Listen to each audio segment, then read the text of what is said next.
Existe algo profundamente errado quando o sol nunca se põe. Nós, seres humanos, fomos moldados pela escuridão. Nossos medos mais primitivos se escondem nas sombras, naquilo que não conseguimos ver. Mas e quando o horror se manifesta sob a luz implacável do dia? Quando cada atrocidade, cada ritual macabro, cada gota de sangue é iluminada pelos raios dourados de um sol eterno? Midsommar não é apenas um filme sobre um culto sueco. É uma porta de entrada para algo muito maior, muito mais antigo e infinitamente mais perturbador. Lovecraft nos ensinou que o verdadeiro terror não vem dos monstros que podemos compreender, mas da revelação de que somos insignificantes num cosmos indiferente, que existem forças além da nossa compreensão, operando segundo lógicas que desafiam a nossa sanidade. E se eu te dissesse que Arga não é apenas uma comunidade isolada praticando tradições pagãs, mas um organismo vivo, um culto que sobrevive há séculos,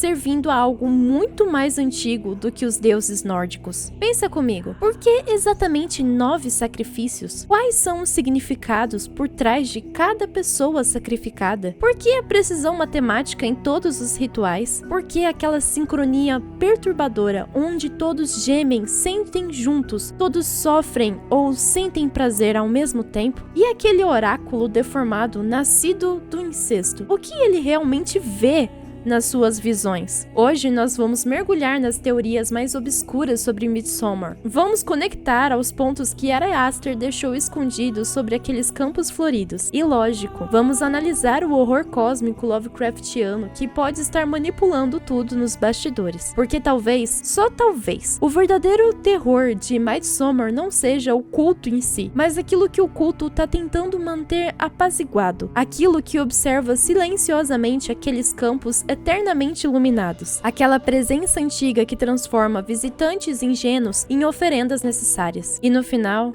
quando Dani sorri enquanto tudo queima, será que ela realmente encontrou a sua família? Ou será que ela se tornou mais uma peça num ritual cósmico que se repete há milênios, alimentando algo que nunca deveríamos ter acordado? Bem, seja bem-vindo a Midsommar.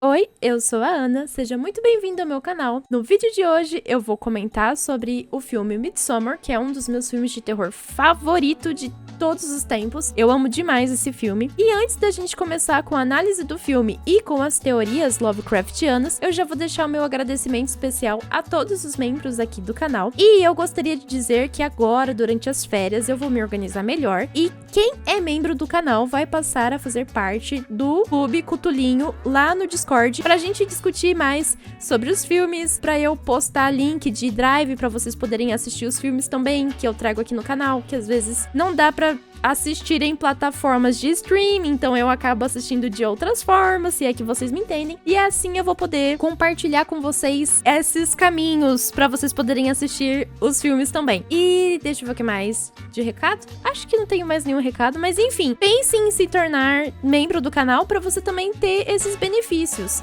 É bem baratinho, R$3 por mês. É baratinho pra você, mas me ajuda muito. E também temos a vaquinha. A vaquinha pro meu PC da Xuxa. Não se esqueçam do meu PC da Xuxa. Tô nessa meta aí que um dia eu consigo melhorar o meu PC pra editar melhor. E é isso, pessoal. Então, vamos pro vídeo de hoje. O filme começa de um jeito muito pesado e isso demonstra o tom do filme. A Dani tá numa situação muito complicada com o namorado Christian. Ele quer terminar, a relação tá insustentável, tá emocionalmente distante da garota, mas ela, além de ter problemas psicológicos, também lida com os problemas da família, principalmente da sua irmã, que é bipolar. A Dani tá desesperada porque ela recebeu um e-mail da irmã dela se despedindo. O Christian diz pra ignorar porque a irmã tá tentando chamar a atenção mais uma vez. A Dani faz isso, mas ela infelizmente descobre que a irmã Terry se suicidou e também levou junto os pais. Ela prendeu no carro mangueiras, colocou essas mangueiras dentro do quarto dos pais e prendeu na própria boca e respirou toda a fumaça do carro, causando a própria morte e a morte dos pais. É uma cena muito pesada, é muito brutal, muito crua. A fotografia do filme já mostra que não vai ter conforto pra Dani enquanto ela estiver nesse lugar. São cores frias, ângulos desconfortáveis, a gente observa apenas como se fôssemos fantasmas planando naquele lugar, observando a vida infeliz da Dani e observando a alma dela sendo destruída depois que ela descobre a morte de toda a sua família. Ela perdeu toda a família no mesmo dia e se sente responsável por isso. Talvez, se ela tivesse respondido o e-mail, talvez, se ela tivesse ligado para a irmã, talvez.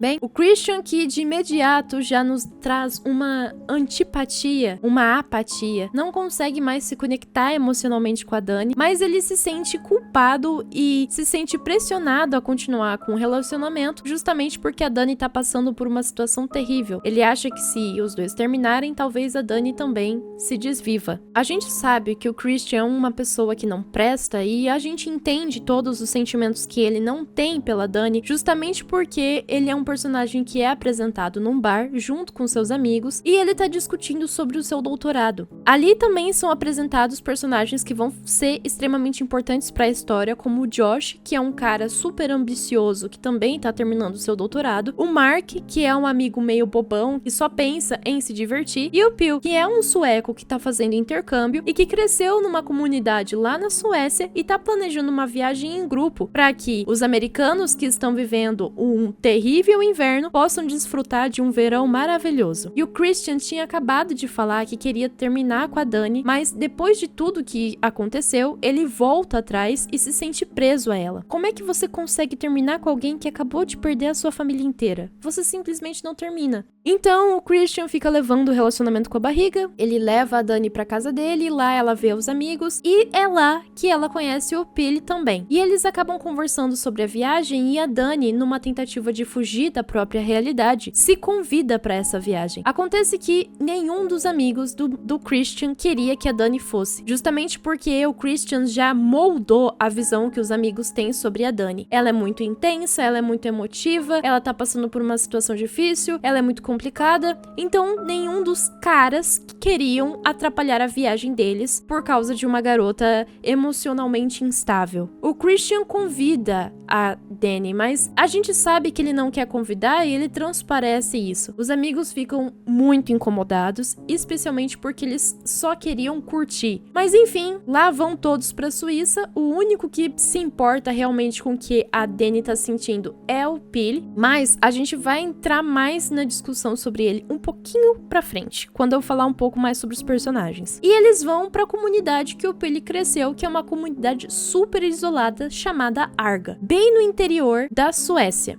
Lá tá acontecendo um festival de verão e esse festival acontece a cada 90 anos e é uma coisa muito especial, um momento muito especial para todos. Quando eles chegam lá, o roteiro já nos mostra que a nossa compreensão de realidade vai ser transformada, vai ser mudada. Por quê? Essa inversão visual quer dizer que as coisas vão sair do eixo, que as coisas vão mudar o equilíbrio, que tudo vai sair do lugar, que tudo vai dar errado. Mas pra quem exatamente? Vai dar errado pros americanos ou vai dar errado pros suecos? Porque se nós estivéssemos assistindo o filme na perspectiva dos suecos, eu diria que o plano deu muito certo, mas aí já é spoiler. Calma, deixa eu me conter aqui. Quando eles chegam lá, a vibe inicial até que é legal. Todo mundo é muito bonito, campos floridos, as roupas são bonitas, tem muita comida, tem música, tem dança, tem drogas, e todo mundo sorri o tempo todo como se os raios de sol carregassem todas as baterias de todos o tempo todo e não tem ninguém infeliz lá. Eles conhecem nessa viagem o Simon e a Connie, um casal inglês que também foram convidados pelo irmão comunitário do Phil, o Ingemar. Todo mundo parece muito amigável demais, quase bom demais pra ser verdade, inclusive o Phil.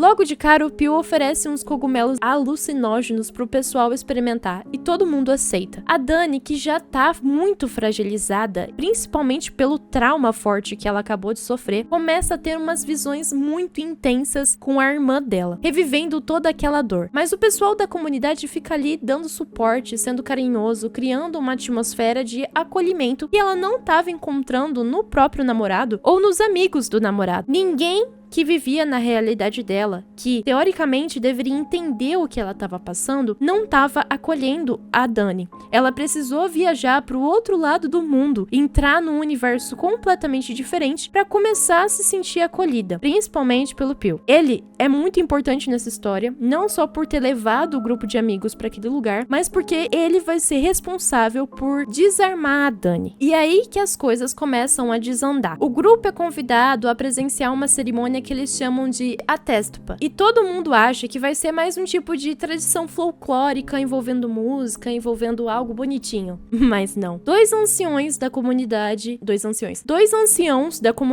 que estão completando 72 anos, sobem num penhasco muito alto e simplesmente se jogam de lá na frente de todo mundo. E essa não é a pior parte. A pior parte é que um deles não morre na queda, o que faz com que ele fique agonizando de dor e as pessoas ao redor gemem junto, elas gritam de dor juntas ao mesmo tempo, como se todos estivessem intimamente ligados com a dor daquele homem. Uma situação extremamente perturbadora. E então, outro ancião pega o martelo gigante e esmaga a cabeça do velho que sobreviveu para acabar com a dor dele. Essa cena, ela é brutal, ela é explícita e deixa tanto o espectador quanto os personagens completamente perplexos com o que acabaram de ver. Obviamente, isso deixa todo mundo em choque e principalmente a Dani, que começa a passar mal. O pessoal tá todo aterrorizado. O pessoal tá todo horrorizado, mas aí a Civ, que é tipo uma das líderes, vem tranquilizar as pessoas e explicar que isso é super normal na cultura deles, que todo mundo tem que fazer isso quando completa 72 anos e que faz parte do ciclo da vida deles. Ela fala como se fosse a coisa mais natural do mundo, mas todo mundo ali tá obviamente traumatizado. O Simon e a Connie falam, não, cara, pra gente não dá, a gente vai embora, isso tudo é uma loucura, mas o Pio e o Josh convencem o resto a ficar, porque o Josh quer muito estudar essas tradições pra tese de doutorado dele. E o Pio fica naquela de, por favor, é importante pra mim, vocês são meus amigos. Então a Dani, o Christian e o Mark decidem ficar. Enquanto a Connie tá arrumando as coisas pra ir embora, um dos velhinhos da comunidade vem e fala, o Simon ele foi sozinho pra estação de trem. E ela fica tipo, como assim? Ele foi sem mim? Super confusa e irritada, mas decide ir atrás dele sozinha. E depois disso, a gente ouve um grito de mulher ao longe. Fica aquela pulguinha atrás da orelha. Será que alguma coisa macabra aconteceu com ela? As coisas continuam esquisitas. Definitivamente muito esquisitas. O Christian, vendo que o Josh tá todo empolgado fazendo a tese sobre a comunidade, decide que ele também vai fazer a tese sobre o mesmo assunto. Imagina a briga entre os dois. Se você já teve que fazer um TCC na sua faculdade, você sabe o que é essa situação. Se você já teve que fazer um trabalho no ensino fundamental, você já tem uma noção do que ele estava sentindo. O que o Josh sentiu. Porque o Josh fica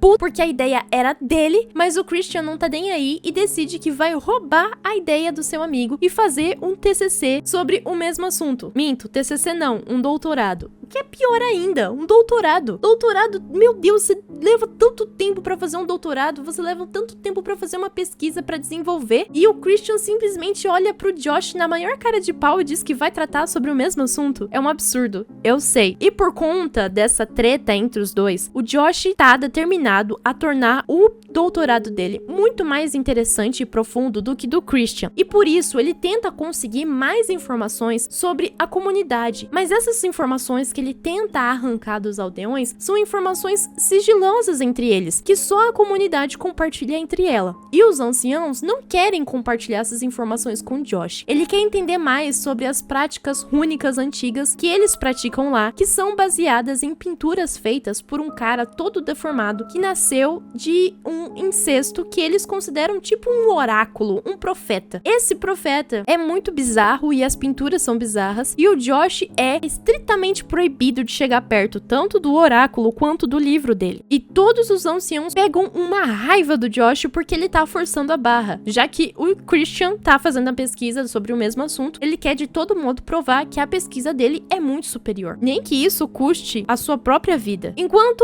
o Mark, que é meio burro mesmo, é o cara burro do grupo, vai lá e urina numa árvore que é considerada uma árvore sagrada e ancestral pela comunidade. Você já consegue imaginar que isso não vai dar certo, né? O pessoal da comunidade fica furioso e você vê nos olhares deles que o cara passou de todos os limites. Mais tarde, durante um jantar coletivo, aquela mesma mulher que o Mark tinha falado que tava achando gata, vem e meio que seduz ele, leva ele embora. E ele, que só tava a fim de curtir, levanta e segue ela sem questionar nada. E a partir desse ponto, a gente nunca mais vê o Mark. Ninguém sabe onde ele foi parar.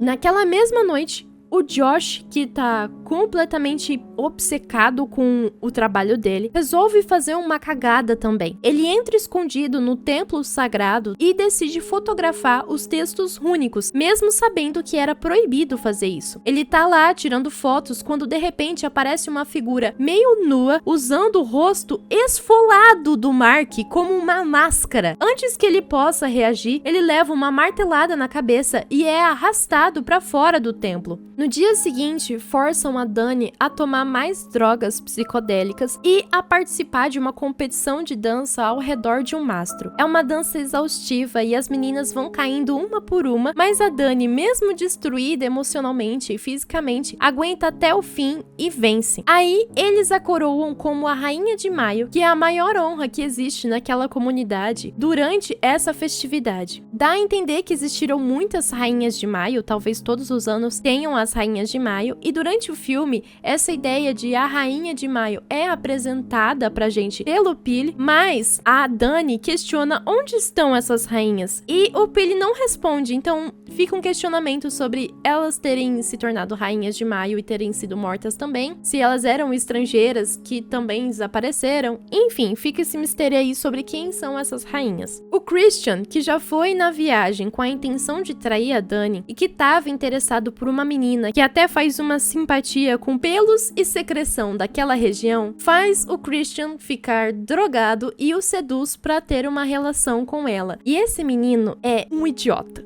Eu odeio o Christian. Esse menino, ele me faz passar tanta raiva, mas eu quero falar dele depois. Enfim, essa menina seduz ele e leva ele pra um lugar, e lá tem várias mulheres mais velhas da comunidade que também estão nuas e elas vão assistir tudo. E enquanto o Christian tá tendo a sua relação com a menina novinha, as mulheres ao redor começam a gemer e a sentir prazer, como se elas estivessem passando pela mesma situação que a menina novinha. É tudo muito esquisito, muito macabro, muito desconfortável. A Dani, que acabou de ser coroada como a Rainha de Maio, e é até interessante essa cena quando ela tá ali na competição, dançando, e ela começa a conversar com a outra menina que tá competindo com ela, e as duas dão risada e conversam se entendendo no mesmo idioma. Mas a Dani é americana e ela nunca tinha falado sueco antes na vida dela. Esse momento mostra o quanto a Dani tá conectada com aquele lugar. Não só esse momento, como um momento quando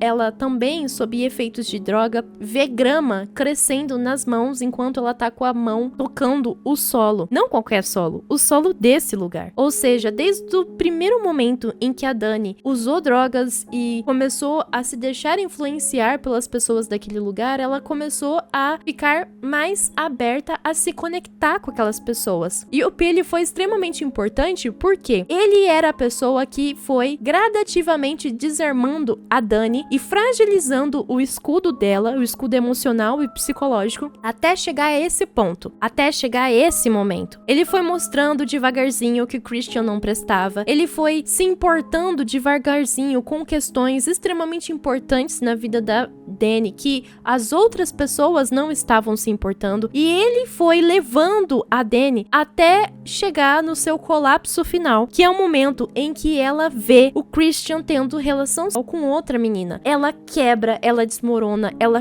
chora, ela entra em pânico total, e esse momento de descontrole emocional acontece de uma forma muito intensa, mas não sozinha, porque nesse momento a Dani é acompanhada por outras mulheres da comunidade que choram junto com ela. Elas literalmente choram como se estivessem sentindo a dor da Dani. Elas gritam, elas sentem tudo que a Dani tá sentindo, tudo que ela tá compartilhando naquele momento, todo o sofrimento. É perturbador e ao mesmo tempo mostra uma empatia que ela nunca tinha recebido de ninguém. Quando a Dani chorou daquela forma pela morte da sua família, o Christian não sentiu, ele nem tentou sentir a dor da Dani. E de novo, volto a falar, ela precisou viajar ao outro lado do mundo pra se sentir acolhida. Depois disso tudo, o Christian sai correndo do templo, pelado, totalmente desorientado pelas drogas. Ele tropeça e vê a perna do Josh meio enterrada num canteiro de flores. Ele continua andando e encontra o Simon numa das cabanas e o corpo dele tá completamente esquartejado e aberto, igual uma águia de sangue, todo decorado com flores. E antes que ele possa fazer qualquer coisa, um dos velhos joga um pó nele que deixa o Christian completamente paralisado. Nesse momento, toda a comunidade se reúne em volta da Dani, que é a rainha de Maio, e explicam o que tá acontecendo de verdade. Eles fazem um ritual de sacrifício que precisa de 9 vítimas para purificar a comunidade do mal. Eles explicam direitinho quem são os 9. Os 4 primeiros são os forasteiros, Josh, Mark, Simon e Connie, que foram atraídos para lá justamente pelo Pew e pelo Ingmar para serem sacrificados. Os próximos são 4 membros da própria comunidade, os 2 velhinhos que pularam do penhasco no início do filme e 2 voluntários que se ofereceram, o Ingmar e um cara chamado Ulf. E aí vem a parte que cabe a Dani. Como ela é a rainha de Maio, ela tem que escolher quem vai ser o 9º e último sacrifício. As opções são o Christian, o namorado merda, ou um morador da comunidade chamado Torbjorn, que foi marcado pra isso. A Dani olha pro Christian, pensa em tudo que ela passou, toda a falta de apoio, todo o desprezo, toda a traição, tudo o que ela acabou de presenciar e escolhe sacrificar ele. Ela finalmente consegue se livrar daquele relacionamento, de uma maneira muito intensa. O Christian, que ainda tá paralisado por aquele pó, é enfiado dentro de uma carcaça de urso que foi destripada. Colocam ele lá dentro e levam pro templo junto com os outros corpos sacrificados. Aí, eles ateiam fogo no templo inteiro. A cena final é perturbadora, mas ao mesmo tempo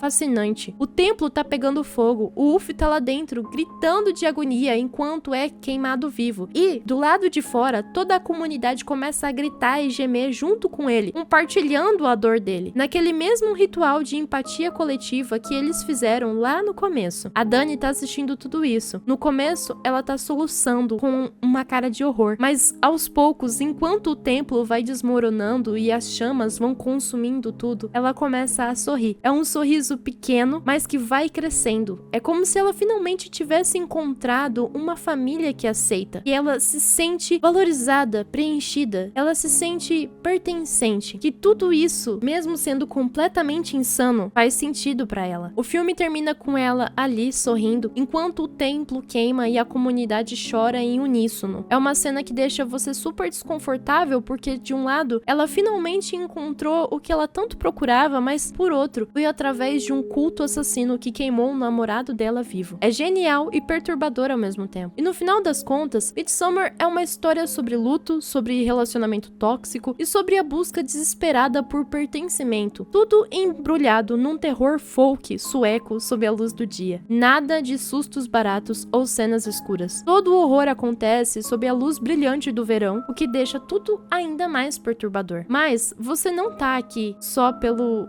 filme macabro Midsommar. Você tá aqui porque você quer entender quais são as explicações para tudo o que aconteceu e principalmente o que eles cultuavam. Quais eram os segredos que não deveriam ser revelados ao Josh? Quais são os significados por trás de cada um dos sacrifícios? A primeira conexão mais óbvia que nós temos com Lovecraft é a cidade isolada. A cidade isolada é, por exemplo, um recurso que ele usa no conto A Sombra sobre Innsmouth e também em outros contos que eu já analisei aqui no canal. Em A Sombra sobre Innsmouth, um forasteiro chega numa cidade portuária decadente e isolada, onde os habitantes têm uma aparência muito estranha e praticam rituais secretos com seres antigos para garantir prosperidade em troca de sacrifício e reprodução.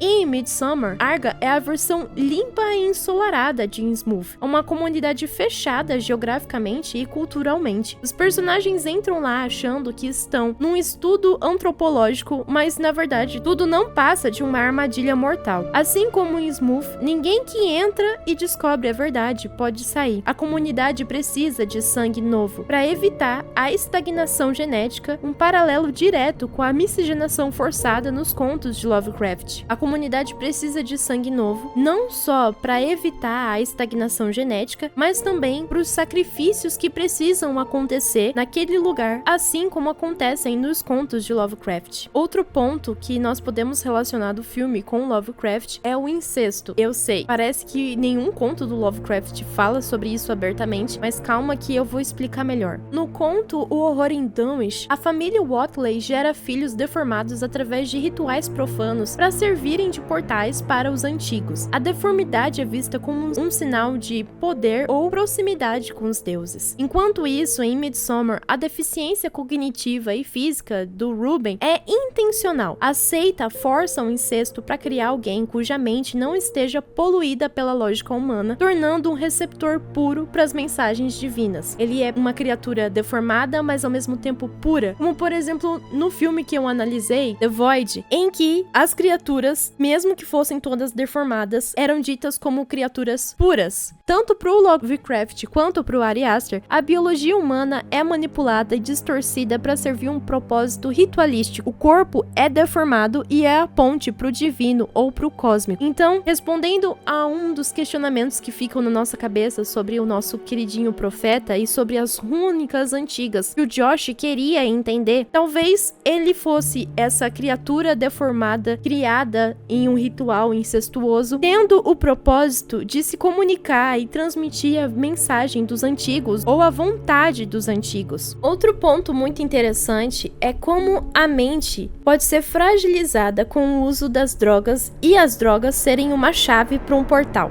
Calma, é muita viagem, eu sei, mas eu vou explicar.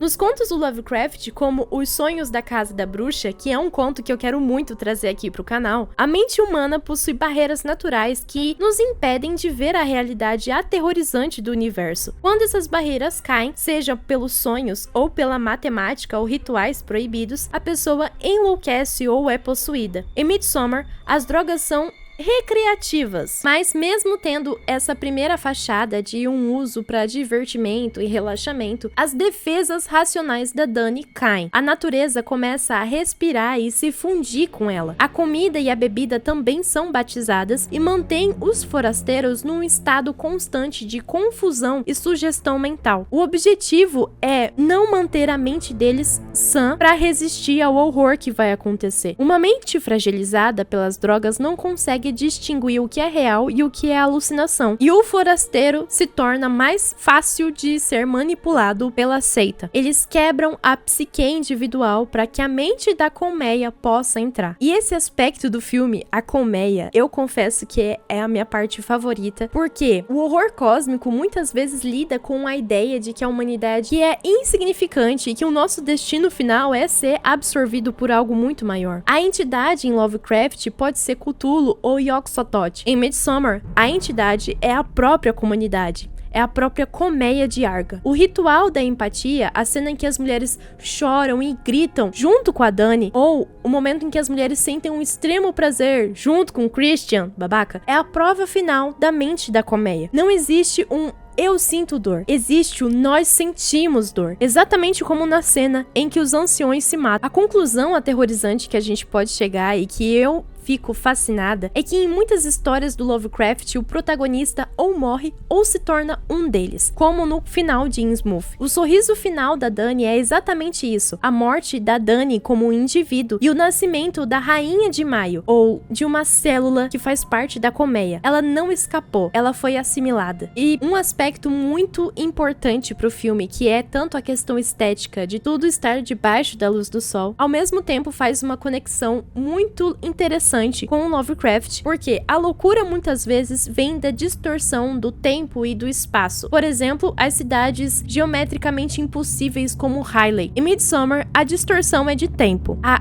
atemporalidade faz parte da tortura. O fato de você sempre estar em um dia eterno em Argar elimina a noção de ontem e de amanhã. O tempo se torna uma massa contínua e inescapável do agora. Outro ponto é a dissolução do ciclo circadiano. Meu Deus, do que você tá falando? Calma, vou explicar. Sem a noite, o cérebro humano não processa bem as informações que aconteceram durante o dia, e sem o descanso não tem a reparação onírica que o nosso corpo tanto precisa. Ou seja, todo mundo precisa dormir, e dormir muito bem. A gente precisa de pelo menos 8 horas de sono por dia para que a nossa mente e o nosso corpo continuem funcionando da melhor forma possível. Em Lovecraft, o sono é perigoso. É durante o sono em que os antigos sussurram. Mas em Midsommar, a vigília é que induz a loucura. A luz perpétua expõe tudo. Não há sombras para se esconder e não tem como você ficar invisível. Não há sombras para você esconder a sua individualidade. Até o lugar onde eles dormem é coletivo. Inclusive, eles precisam forçar o sono em todas as pessoas, fechando completamente todo mundo no mesmo lugar para que a mente descanse. Mas o sol age como um olhar fixo de um deus onisciente, como por exemplo Azathoth, que nunca pisca e que sempre mantém o seu efeito controlador nas pessoas. E isso cria uma desorientação sensorial que fragiliza a mente. Quando você não sabe que horas são, você perde a referência de quanto tempo falta para acabar. A eternidade do dia sugere que o ritual nunca termina. E falando em ritual, agora nós vamos para as explicações dos rituais e, cara, segura minha mão porque agora a gente vai viajar mesmo. E sobre o ritual, qual é o significado por trás da escolha de cada pessoa para fazer parte do ritual? Bom, começando pelo Christian, o Christian é um urso, ele representa a besta. E no contexto Lovecraftiano,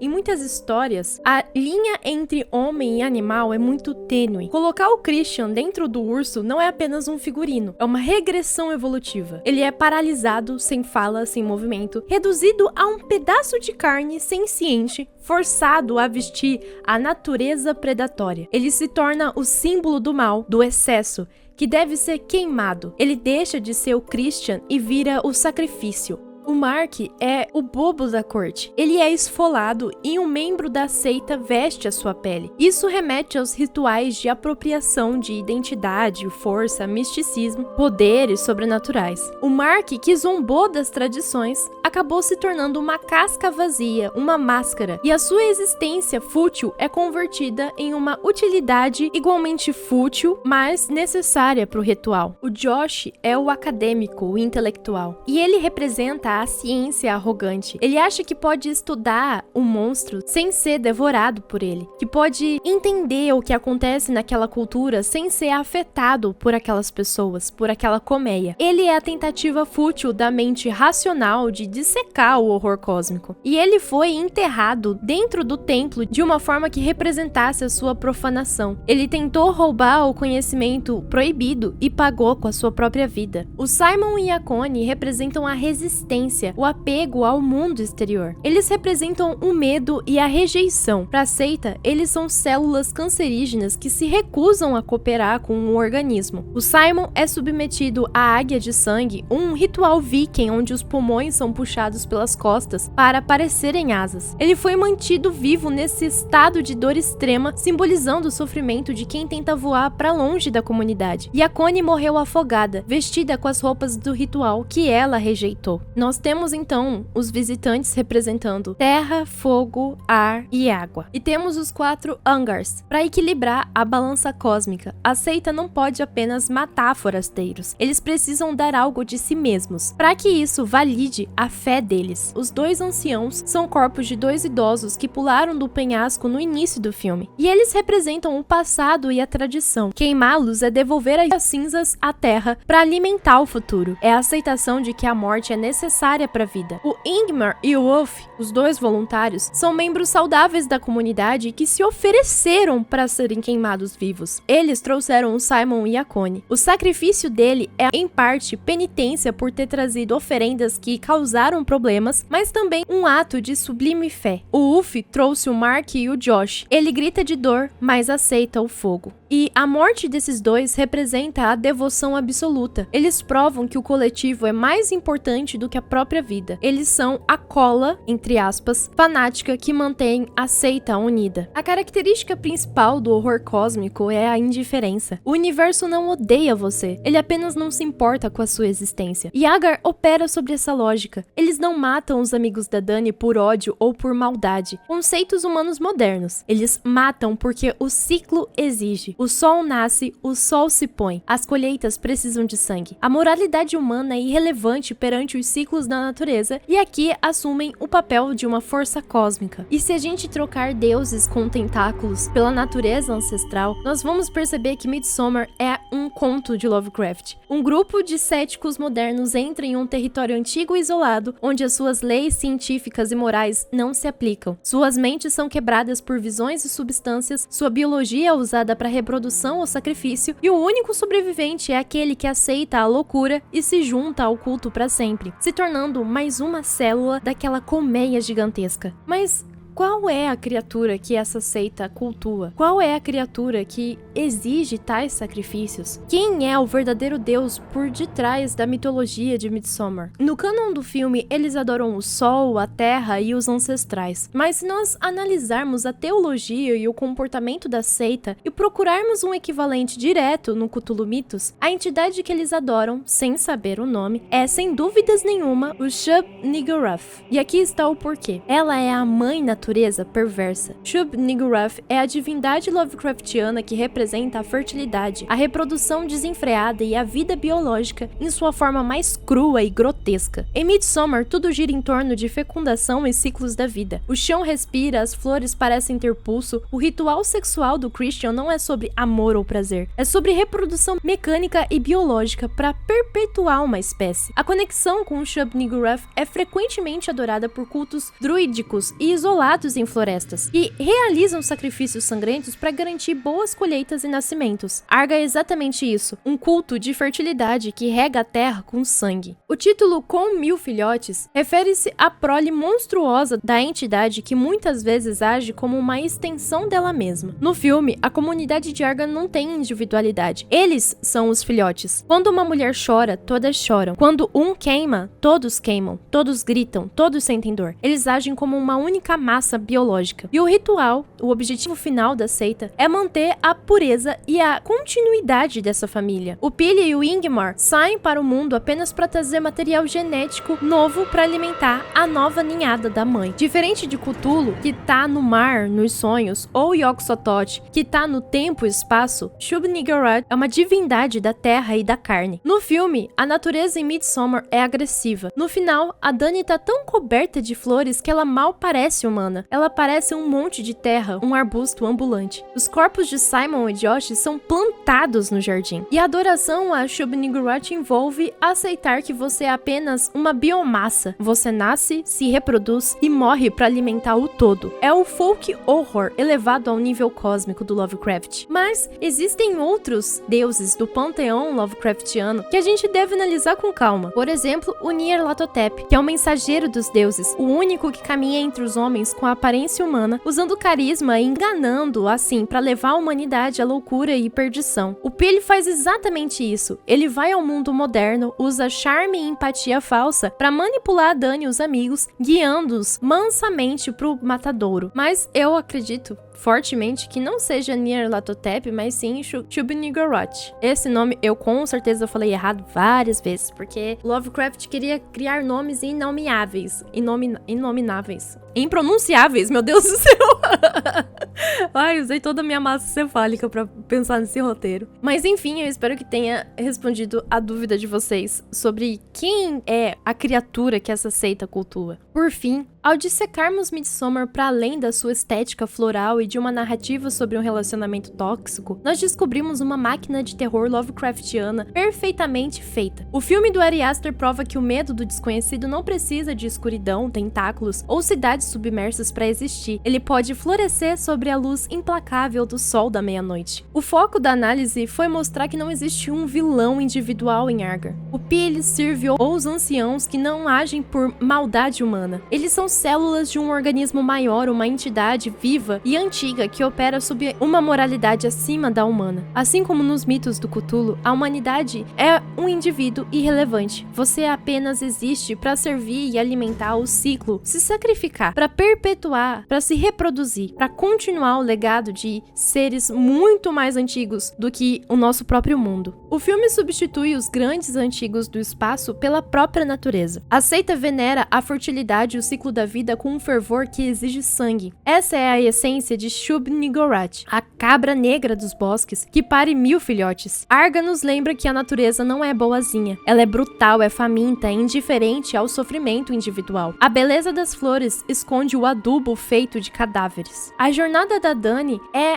a inversão cruel da jornada do herói. Em vez de conquistar a sua independência, ela é sistematicamente quebrada. O uso de drogas, a manipulação, a empatia performática e o trauma servem com um único propósito: dissolver a Dani. No final Lovecraftiano clássico, o protagonista enlouquece ao ver a verdade. O sorriso final da Dani é exatamente isso. A Dani que conhecemos no início do filme morreu no incêndio junto com o Christian. Quem sorri ali é a Rainha de Maio, uma nova extensão da mente da colmeia. Midsommar é um alerta aterrorizante sobre a nossa necessidade humana de pertencimento. O filme nos mostra que quando estamos vulneráveis, solitários e desesperados por conexão, somos capazes de aceitar o inaceitável. O verdadeiro horror não é ver as pessoas sendo esmagadas ou queimadas. O verdadeiro horror é ver a protagonista sorrindo diante disso, provando que, para encontrar a paz em um universo caótico e indiferente, às vezes, o preço é a nossa própria sanidade e humanidade. A Dani foi salva da solidão, mas foi condenada à eternidade dentro do pesadelo florido de Arga. Então, se eu fosse você, eu tomaria mais cuidado sobre convites de viagens em grupo e sobre em quem você confia para desarmar as suas barreiras, porque nós definitivamente não esperamos que o mal apareça durante o dia, mas Midsommar nos faz acreditar o contrário.